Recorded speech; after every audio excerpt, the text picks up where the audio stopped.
Genre: Expository text. Essential question: how do people make government work? Read about how a town chooses a new mayor. Vote by Eileen Cristello. Suppose your town is about to choose a new mayor. How will you do it? You'll vote. Voting is a way to choose. You can vote for favorite books, movie stars, candy bars, or even puppies. I'm Chris Smith, candidate for mayor. I hope you'll vote for me. When I was a puppy at the dog pound, the Smiths came along. Looking for a puppy? They couldn't decide between me and a poodle, so they voted. I vote for the mutt. No, the poodle. Vote for the poodle, Angela. Mutt. If someone wants to be elected mayor, she needs to convince as many people as possible to vote for her. So if Chris gets the most votes, she'll be mayor. What does the mayor do? The mayor is the leader of the city. Let's go help Chris find some votes. You have my vote. I'm going to vote for Brown. Grrr, growl. You can't vote for Brown. Sparky, stop that. This country is a democracy. That means people have a right to vote for whoever they want.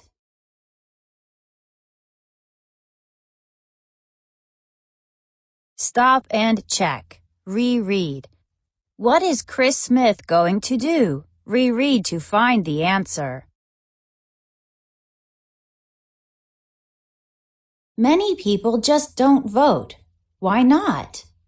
Maybe they think their vote is like a little drop of water in an enormous ocean. Their vote is only one out of many, many votes. But sometimes the winner of an election is decided by just a few votes. Vote for Chris Smith. Vote for Bill Brown. If people don't vote, they're letting everyone else decide for them. Well, I wish I could vote, but kids can't vote until they're 18.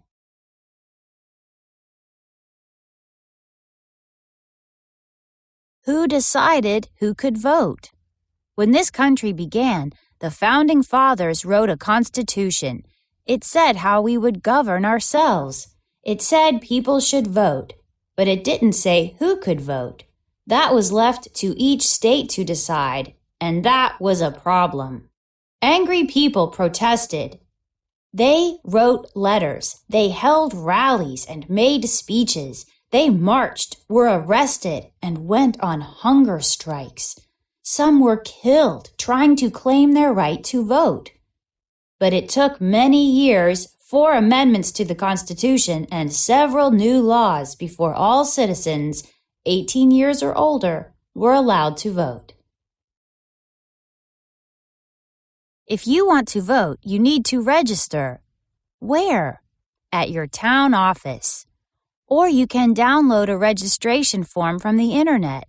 Or you might even find a booth set up at a shopping mall or at a political rally. Do you want to join a political party?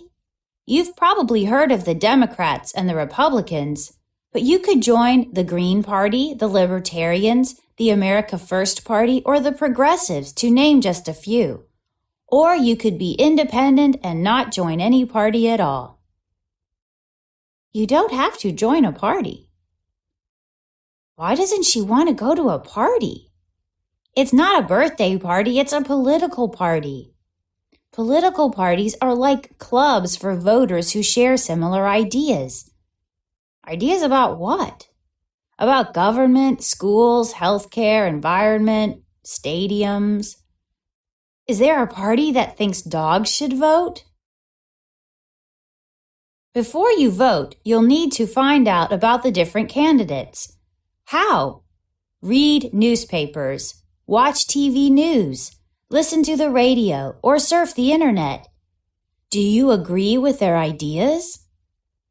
How do we know if Chris will be a good mayor? She lets us sleep on the couch. That's important. You might have a chance to hear the candidates debate. You might even be able to ask questions. We need new schools. Classes are being held in halls. There you go again, spending our money. Before an election, everyone tries to guess who will win. Pollsters ask some of the voters whom they're planning to vote for. Then they estimate who will be the winner. But voters can change their minds. Someone just called to ask who I'm voting for. And you said, maybe Brown. What? But Smith is so much better. That pollster should have asked me. Do you need help? We sure do. We have to mail 14,000 letters by tonight. We're hoping you'll vote for Chris Smith. How can you help your candidate win? You can volunteer to answer phones, call voters, address envelopes, or hand out flyers. Campaigns need lots of help. And they need lots of money to help pay for phones, computers, stamps, flyers, and bumper stickers. And most of all, ads and more ads. Where will they find the money? What do the letters say? Please vote for Chris Smith and please donate money.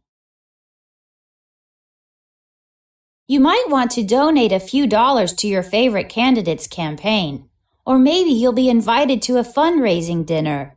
Would you like to pay $250 for a fancy hamburger and a chance to meet the candidate? If you donate lots of money, maybe the candidate will listen to you more than to other voters. Is that fair? Does that mean your vote will count more than other voters' votes? There's a lot of disagreement about this. By the last week of the campaign, everyone is tired, but the candidates make more speeches, they shake more hands, and they run more and more ads. Maybe, just maybe, they will convince another few voters to vote for them. See, we keep hearing Smith wants to spend all our money. That worries me. Chris Smith wants to spend your money. That's an ad for Brown. He's trying to worry us. Save your money. Vote for Bill Brown. Honest, reliable, a nice guy. Honest? That ad isn't honest. Brown makes sense to me. Some of these ads can be very misleading. I'm worried lots of these signs are for Brown. It's going to be a close election. Finally, it's election day. Stop and check. Reread. Why do candidates run more ads during the last week of the campaign? Reread to find out. Please sign in here. Your name? Dad, are you voting for Mom? He'd better vote for me. Why do they have to sign in? Most voters are assigned a particular place to vote. A school, a library, a church basement, wherever there is space for voting booths. What if you're away on voting day? You can get an absentee ballot in advance. Some places let people vote by mail or on the internet. A few places set up voting machines early. But however you vote, you get just one vote. You can't go back and vote again. To check if they're registered and to make sure they vote only once. In most places, people use voting machines. Many cities and towns are replacing old machines with new electronic ones. But in very small towns, voters still mark paper ballots with a pencil. However you do it, you'll vote in a private booth. No one can see how you vote. There's lots to vote for, the mayor and city council, and a question. Should dogs be on leashes in public places? I finally decided, but don't ask. Votes are secret. He voted for Brown. You peeked!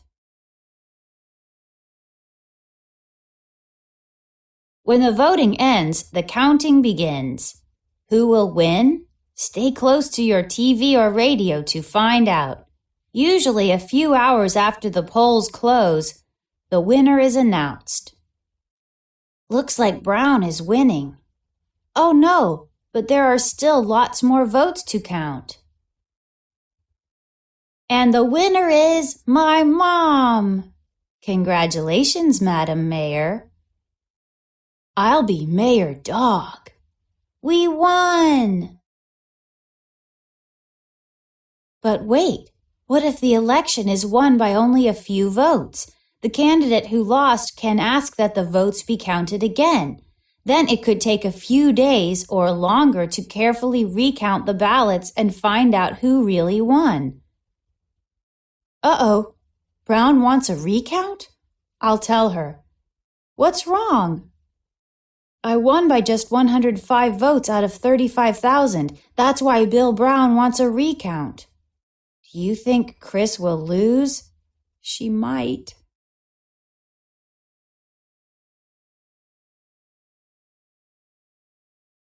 At last, the election is decided. In the end, someone does win, and someone does lose. The votes have been recounted. Bill Brown was correct. Mistakes were made. Smith actually has 203 votes more than Brown. Almost half the voters don't want Chris to be mayor. Look at the bright side. Slightly more than half do want her. Brown lost. I guess we won't get a new stadium. But we might build new schools. I'm going to write a letter to Chris Smith and tell her why this town needs a stadium. She needs to listen to all the voters. You aren't happy? You wish the other candidate had won? Well, remember, the mayor works for everyone, even the people who didn't vote for her. She'll need to listen to all the voters. Stop and check. Ask and answer questions. What happens when votes are recounted?